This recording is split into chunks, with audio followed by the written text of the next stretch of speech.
ዩናይትዶች ቀድሞ ያረጋገጡት ነው የማቲያስ ኩኛ ዝውውር እንግዲህ አሁን ፊርማውን በማኖር እንግዲህ ዝውውሩን እንደጨረሱ አሳውቀዋል።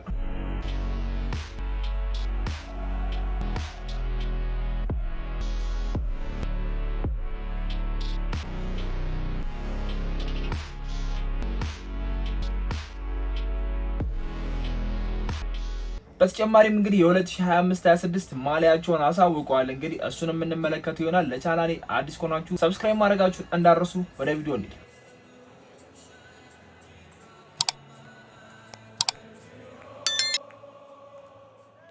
ያው ሲዝኖች ከመጀመራችሁ በፊት እንግዲህ ክለቦች የሚያደርጉት ነገር ማሊያ ማስተዋወቅ ነው። 3 ማሊያዎችን ያስተዋውቃሉ። በተጨማሪም ደግሞ እንደ አራተኛ ሊወስዱም ይችላሉ አንዳንዴ። ግን አሁን ላይ 3 ማሊያዎችን ነው ዩናይትድ ያስተዋወቀው።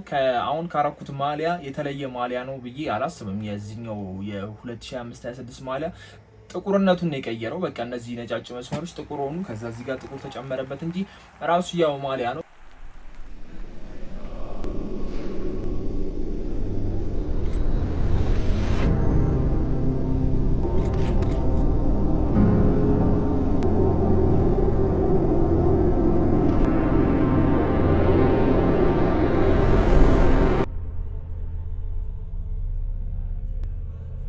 ከረጅም ጊዜ በኋላ ይመስለኛል ዩናይትድ አሪፍ ማሊያዎችን እያሳየን አይደለም። ስቲል እኔ እየተመቹኝ አይደለም። የኛውም ያለም አይደለም ምናምና ቼቭሮሌት ከመጣ በኋላ ራሱ በቃ የነበሩት ማሊያዎች ብዙም አይደለም።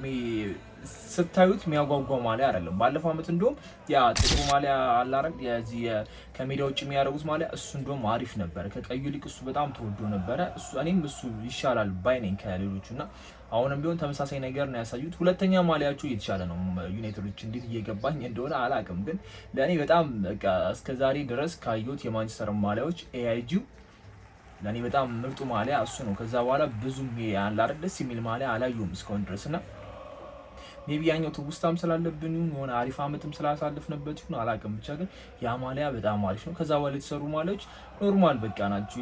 ቀይ ብቻ እንዳይሆን ብለው የሆነ ነገር ይጨማምሩበታል፣ ዲዛይን የሆነ ነገር ያደርጉበታል እንጂ የተለየ ነገር አልፈጠሩም። እና ካዩዋቸው ማሊያ በጣም ብዙ ማሊያዎችን አይቻለሁ። የሌሎች እንደዚህ ቀይ ያላቸው አርሰናልን፣ የሊቨርፑልን ብንመለከት እንኳን የሙኒክ ደግሞ ይብሳል። በዚህ አመት ያሳዩት የሙኒክ ማሊያ በጣም ነው የሚያስጠላው ብዬ አስባለሁ። እና ዩናይትድ ለምን እንደሆነ እየገባኝ አይደለም። ማሊያዎቻችን ይሄን ያህል ውበት እያወጡብን ነው እና ሲደረግም ይሄን ያህልም አይደለም። ያው እኛ ክለቡን ስለምንደግፈው ክለቡን ስለምንወደው ማሊያውን መልበስ እንወዳለን፣ ማሊያ እንዲኖረን እንፈልጋለን እንጂ እያሳዩን ያሉት ማሊያዎች አሪፍ አይደሉም። ሁለተኛው ማሊያ ሞር የተሻለ እየሆነ እየተገኘ ነውና ግራ እየገባኝ ነው።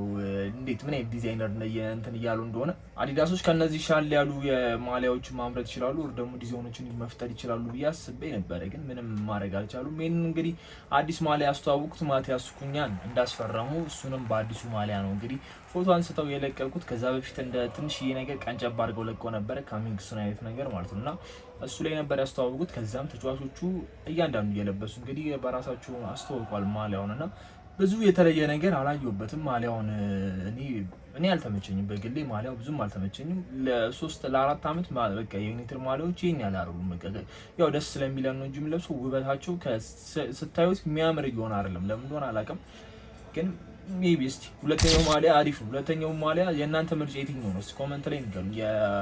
ቀዩ ማሊያ ይሻላል ወይስ ጠቆር ያለው ማሊያ? እኔ ጠቆር ያለው ማሊያ አመርጣለሁ። ሁለቱንም አመት የ2024-25ም ጠቆር ያለው ማሊያ ይሻላል፣ ያውን 25-26ም ጠቆር ያለው ማሊያ ይሻላልና ሁለተኛ ማሊያችን አሪፍ እየሆነ ነው ከቀዩ ይልቅ። በጣም ነው የሚገርመው። ብቻ እስቲ ስለ ማቲያስ ኩኛ ደግሞ እናወራ። ዝውውሩ ኦልሞስት ተጠናቋል። ቀደም ብለን ነበር ያረጋገጥነው ከኢንተርናሽናል ጨዋታዎች በኋላ ሲመለስ እንግዲህ ፊርማውን ያኖራል ተብሎ ሲጠበቅ ነበረ። እሱም እንደ ቃል እንደተገባው መሰረት እንግዲህ ፊርማውን ማኖር ይችላል። በአዲሱ ማሊያ ዩናይትድን ተዋውቋል። እንግዲህ ፊርማውን ማኖር ይችላል። ህልሜን የተከተልኩት ነው ያለው። ብዙ አማራጮች ነበሩት ማቲያስ ኩኛ፣ ምክንያቱም ብዙ የሻምፒየንስ ሊግ ክለቦች አሉ። በዛ ላይ ደግሞ ዩናይትድ ለዋንጫ ለፕሪሚየር ሊግ የሚፎካከር ቲም አይደለም። በዚህ ሰዓት ላይ 15ኛ ሆኖ የጨረሰ በጣም ትልቅ ስቃይ ላይ ያለ ቲም ነውና እዛ ቲም ውስጥ አሪፍ ፐርፎርማንስ እያሳያችሁ በፕሪሚየር ሊጉ ምርጥ ተጫዋች እየሆናችሁ የመጣችሁ እዛ ቲም ውስጥ ለመግባት ለመወሰን ከባድ ነውና የልጅነት ህልሙ ነው። ዩናይትድን እያየ ያደገ ተጫዋች ነውና ህልሙን የተከተለው ብዬ አስባለሁ። ያው ሁሉም ሰው ህልሙን መከተል አለበት እና ምርጫው ዩናይትድ ሆኗል። እንግዲህ ከአርሰናልም ከየትኛውም ክለቦች ከሻምፒዮንስ ሊግ ከሚሳተፉ ትላልቅ ክለቦች እንግዲህ ዩናይትድ ምርጫ ማድረግ ችሏል። አሞሪም ምን ያህል እንደሚፈልጉት እንግዲህ በደንብ አይተናል። የወልቭስ ጨዋታ ላይ ባለፈው በደንብ ትንታኔ ሰጥቻችሁ ነበርና ቪዲዮ ራሱ አስገብቼላችኋለሁ ከጨዋታው በኋላ አቅፈውት ነገር ሲወጡ ማለት ነውና አሞሪም በጣም ስለፈለጉት ነው። ይሄ ተጫዋች ዝውውሩ በጣም የፈጠነውና ምናልባት እዚህ የሚላችሁ ከሆነ ጃንዋሪ ላይ ይወጣል ተብሎ ምናምን ነገር ሲጠበቅ ነበረ። ማቲያስ ኩኛ ፊርማን ያኖረውና በወልቭስ ይቆያል የሚል ነገር ብዙ ሰው ነበረው። ግን ለወልቭስ ጥቅም ሲባል ነው ያንን ፊርማ ያኖረው። ምክንያቱም ከሱ የሚገኝ ገንዘብ ወልቭሶች እንዲጠቀሙ ስለፈለገ ብቻ ነው የተጫዋች ለነሱ ውሉን የፈረመላችሁ። ከዛ የውል ማፍረሻ ወደ 62 የሚጠጋ ፓውንዶችን የተቀመጠውና ማቲያስ ኩኛ በዚህ እኔ አድንቄዋለሁ። ምክንያቱም እናንተ ብቻ መጠቀም የለባችሁም፣ ክለባችሁም እናንተን ያስተዋወቃችሁ ክለብ መጠቀም አለበት እና ማቲያስ ኩኛ ያንን ነገር ነው ያደረገው። ወደ 65 ምናምን ወደ 62 የሚጠጋ ፓውንድ እንግዲህ ውሉ ላይ አስቀምጦ ያንን ኤኒ ክለብ ማፍረስ ይችላል ብዬ አስባለሁ። እሱን ፈልገው የሚመጣ በ62 እሱን ለመግዛት የሚያመነታ ክለብ አለ ብዬ አላስብም እና ያንን ነገር ነው ያስቀመጠው ከክለቡ ጋር ተነጋግሮ ማለት ነው። አሁን ቪክተር ኮሬሽንና ስፖርቲንግ ችግር ውስጥ የገቡበት ነገር አለ አይደል? እንደዛ ነገር ነው የሚመስለው እና ተስማምቶ ነበረ። ግን የማቲያስ ኩኛ ኦልሬዲ ከ6 ወር ከ5 ወር ምናምን በፊት ነበር ያንን ነገር የፈረመውና ለዛ ነው ብዙ ግጭት ያልገቡት። ቪክተር ኮሬሽን ችግር ውስጥ የገባው በቃል ብቻ ስምምነት ነገር ነበረ እና ለዛ ነው ችግር ውስጥ የገባው እና ማቲያስ ኩኛ ከወልቭስ ጋር ያን ነገር ዲል አድርጎ እንግዲህ ወልቭስንም ጠቅሞ ለራሱም ተጠቅሞ ነው እንግዲህ እንትን ያለው። ዩናይትዶች ይህንን ዝውውር በ5 ዓመት ለመክፈል ነበር የፈለጉት። ተጫዋቹን 5 ዓመት ነው ያስፈረሙት። ከፋይናንሻል ፌር ፕሌይ አንጻር ያው ዩናይትድ ከፍተኛ ኪሳራ ያጋጠሙ ቲም ነውና መክሰር ካለበት በላይ ነው የከሰረው። በ100 ምናምን ሚሊዮን ነው መክሰር የምችሉት 300 ምናምን የከሰረው ዩናይትድ እና ያንን ነገር መጠበቅ አለበት እና ተጫዋች ሲገዛ ትንሽ ብር እያወጣ ኦር ደግሞ ተጫዋቾችን እየሸጠ ነው መግዛት የሚችለው። ባለፈውም ሰመር አይተን ነበር እና ማክቶሚኔስ ሴት ምናምን ነገር በደንብ ተመልክተን ነበርና ምን ያህል ችግር ውስጥ እንደገባ ተጫዋቾቹን ሲል እንደነበረና አሁንም ያ ነገር እንዳይፈጠርበት እነዚህን ዝውውሮች በትናንሽ ብር እያደረገ 2 ዙር 3 ዙር እያደረገ ለመክፈል ነበር የፈለገው። 5 ዓመት ወልቭሶች ተቀባይነት አላገኘም። ከዛም በ3 ዙር እንዲከፈል ነው ያደረጉት። ያ ማለት በቃ ማቲያስ ኩኛን በዚህኛው ሰመር ወደ 20 ምናምን የሚጠጋ ሚሊዮን ፓውንድ ነው የገዙት እንደማለት ነው እና ሲመዘገብ አንድ ለአንድ ተጫዋች የወጣው 20 ምናምን ነው እና ያ ነገር ለዩናይትድ በጣም አሪፍ ነው ይመስለኛል። ከዚህ በኋላ ዝውውሮች ምናልባት ቤንፎርድም ከተስማማ በብሬን ምቤሞ አማካኝነት የእሱንም በ3 ዙር በ4 ዙር በ2 ዙር ምናምን የሚያደርግ ከሆነ ከነዚህ አይነት ነገሮች እያመለጡ ነው የሚሄዱት እና ማቲያስ ኩኛ ባለፈው በደንብ ነግሬያችኋለሁ። ለዩናይትድ ምን ይጠቅማል ምንስ ያደርጋል የተጫዋች ብያችሁ ነበር። የማቲያስ ኩኛ በፕሪሚየር ሊጉ ብቻ 15 ጎል እና 6 አሲስት ነው ያለው። 21 የጎል ተሳትፎ ማለት ቀላል አይደለም። ዩናይትድ ቤት ውስጥ ማንም ተጫዋች ይሄንን ማድረግ አልቻለም እና ይገርማል። ምን ያህል የአጥቂ እንትኖችን ሊጨምርልን እንደሚችል አስቡት። ማቲያስ ኩኛ ከብሩኖ ጋር የሚኖረውን ጥምረት ነው እንዲህ በጣም ላይ ወጎት ብሩኖ በዚህ በደከመ ዩናይትድ እንኳን የሚፈጥረው ነገር የሚፈጥረው ክሬት የሚያደርጋቸው ቻንሶች ቁጥሮች መመልከት ትችላለች። በፕሪሚየር ሊጉ በቃ አንደኛ ላይ የሚያስቀምጡ አይነት ነገር ነው። በጎል ተሳትፎ ምናምን ነገር ብትመለከቱ እኔ ልነግራችሁ አልችልም ብሩኖ ያለውን ነገርና ተጫዋች እንደዚህ ፊት ለፊት ላይ አሪፍ የሆነ ተጫዋች በሱ ሌቭል የሚጫወት ጎሎችን በቀላሉ የሚያስቆጥር ተጫዋች ብሩኖ አጠገብ ጋር ቢኖር ኖሮ እንደ ልቡ እንዲጫወት የሚያደርገው ቢኖር ኖሮ ብሩኖ ሌላ ሌቭል ላይ የሚደርስ ነው። አሁንም ትልቅ ተጫዋች ነው፣ ትልቅ ነገር ነው የሚያሳየን ተጫዋች ነው። ግን ማቲያስ ኩኛ መጥቶለታል፣ ነገሮችን በደንብ ያቀልለታል፣ ፍሪ ሆኖ እንዲጫወት ያደርገዋል ብሩኖና ሞር የብሩኖን እድገት ሞር ነው የምናየው። አሁን የብሩኖን ጥቅም ሞር እናየዋለን ብዬ አስብ ካለፉት ዓመታት የበለጠ ልናየው የምንችልበት ቻንስ ይመስለኛል። ነገሮች ቀለል ብሎ ነው የሚጫወቱት። ምክንያቱም ጎል በሱ ብቻ ዲፔንድ ላይ ሆነም አሲስት ብቻም በሱ ላይ ብቻ ዲፔንድ አይሆንም። በዚህ በኩል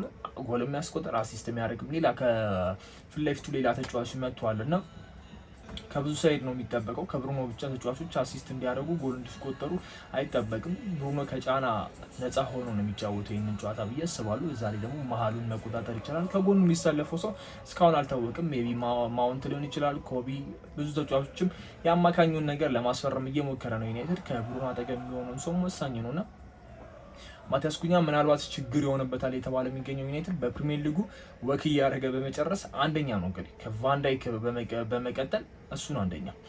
እሱ ማቲያስ ኩኛ አንደኛ፣ ከዛ ቫንዳይክ ተከላካይ ነው። በቆመው ወክ እያደረገ ቢጫወት ችግር የለውም። ምክንያቱም ኳሶች ወደ ፊት ለፊት የሚሄዱ ከሆነ እሱ ወደዛ ገፍቶ የሚሄድ እድሉ ጠባብ ነው። ምክንያቱም ከራሱ ሜዳ ውጪ የተወሰነ እንቅስቃሴዎች አድርጎ ወር ደግሞ ቴስታ ኮርና ሲሻማ ምናምን ነገር ካልሄደ በስተቀር ወደ ጎል የሚሄድበት አጋጣሚ ቫንዳይክ የለም። ግን ይሄ ማቲያስ ኩኛ አጥቂ ነው። የክንፍም የመሀል ላይ ምናምን ነገር ቢጫወት የሆነ ጨዋታዎች የሚፈጥሩበት አይነት ቦታ ላይ ነው እና በፕሪሚየር ሊጉ አንደኛ ወክ በማድረግ እኔ በጣም ቁጥሩ አስገርሞኛል። አሞሪም ይህን ነገር ይቀርፉታል ብዬ አስባለሁ። እሱም ጫና እንደሚበዛበት አውቃለሁ። በዚህ ቁጥሮች ዩናይትድ ቤት ውስጥ ራሱን አይነት ቁጥር ይደግማል ብዬ አላስብም። ወክ በማድረግ አንደኛ ማለት ፕሪሚየር ሊግ ውስጥ ከዛ በኋላ እንደዚህ አይነት 15 ጎሎችን እና 6 አሲስቶችን ማድረግ እንደዚህ አይነት ቁጥር እያለው በጣም ይገርማል እና አንደኛው ችግር ነው ብዬ ማስበው ይህንን ይቀርፈዋል ብዬ አስባለሁ እና ቀይ የሚያይበት መንገዶች ነው። ይህ ሰውዬ እንግዲህ በጀርመንም በስፔንም ተጫውቷል፣ በእንግሊዝም ተጫውቷል እና በእንግሊዝ ብቻ ነው ቀይ የተመለከተው እና ቀዮቹ በጣም ያናዳሉ። ዝም ብሎ አልፏቸው ሊሄድ የሚችሉ ቀዮች ናቸው እና እንደዚህ አይነት ከባባድ ስህተቶችን መስራት የለበትም ብዬ አስባለሁ እና ማቲያስ ኩኛ ቀይ የሚመለከትበት መንገድ ትንሽ የሆነ አግሬሲቭ የሆነ ነገር አለ። ከሜዳው ውጪ ኩል ነው፣ በጣም ረጋ ያለ ሰው ነው። ሜዳ ላይ ግን አንዳንዴ ሊበሳጭ ይችላል፣ አግሬሲቭ ይሆናልና ቀይ የሚመለከትበት ነገር አግባብ አይደለም። እኛ ዩናይትድ ቤት ውስጥ ቀይ ሊመለከቱ የሚችሉ ተጫዋቾች በጣም አሉን እና ማቲያስ ኩኛን ደግሞ ማጣት ልክ አይደለም ብዬ አስባለሁ። ካሉት ተጫዋቾች እዛ ቦታ ላይ እሱ ሊተካ የሚችል አይነት ተጫዋች እንደሌለ ሁላችንም እናውቃለን እና ማቲያስ ኩኛ ሊያረማቸው የሚችሉት ነገሮች፣ አሞሪም ሊያወራው የሚችሉ ነገሮች እነዚህ ናቸው። ቀይ የማይበትን መንገድ ከተቃራኒ ቡድኖች ጋር ያለውን ነገር ከተጫዋቾች ጋር ብቻ አይደለም ማቲያስ ኩኛ ችግር ውስጥ እየገባ የሚገኘው እንግዲህ ከስታፍ አባላትም ጋር ከሌላ ቡድንና ስታፍ አባላት ጋር ሌላ ችግር ውስጥ ገብቶ ነበርና ይህንን ቪዲዮ ተመልከቱት።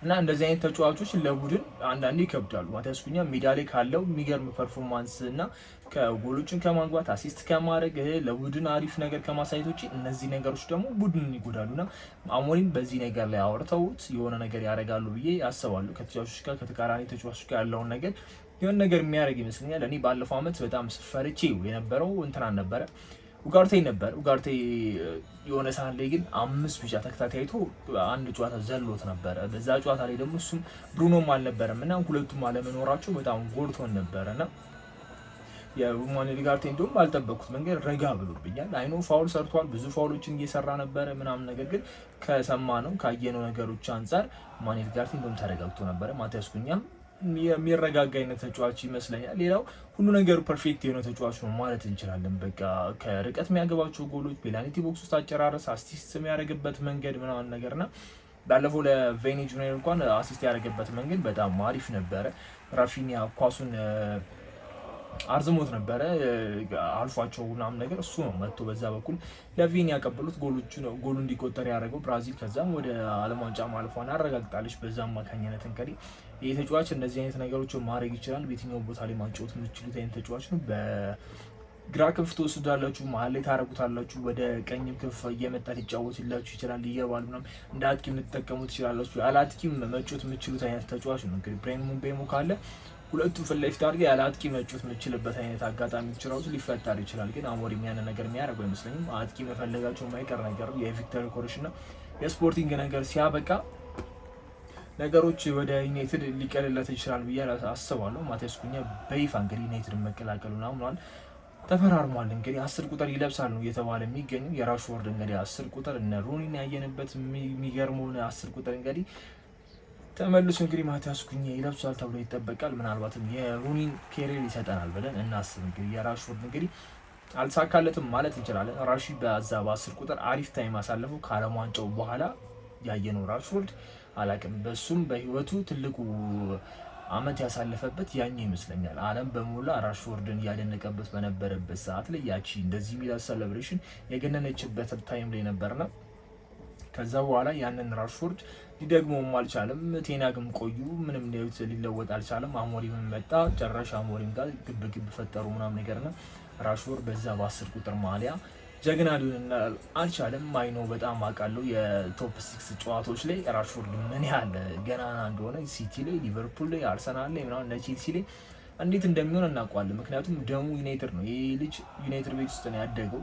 ከታዳጊ ጀምሮ እንደዚህ ትላልቅ ክለቦች ላይ ዩናይትድ የሚያደርጋቸውን ነገሮች እያየ ስለመጣ ትላልቅ ጨዋታዎች ላይ የመነሳሳት ነገር አሉ። እሱ ለራሽፎርድ ይጠቅመን ነበር። አሁን ማቲያስ ኩኛን እንመለከተዋለን። እስቲ የ10 ቁጥር ማሊያውን ይወጣዋል አይወጣው የሚለውን ነገር አብረን የምናየው ይሆናል። እንግዲህ ማቲያስ ኩኛ የሚያረማቸውን ነገሮች አርሞ በዩናይትድ ቤት እንግዲህ አሪፍ ታይም እንደሚያሳልፍ ተስፋ አደርጋለሁ። እንግዲህ ለቻናሌ አዲስ ከሆናችሁ ሰብስክራይብ ማድረጋችሁ እንዳረሱ። በቀጣይ ቪዲዮ እስከምንገናኝ የመቻችሁ ቻው።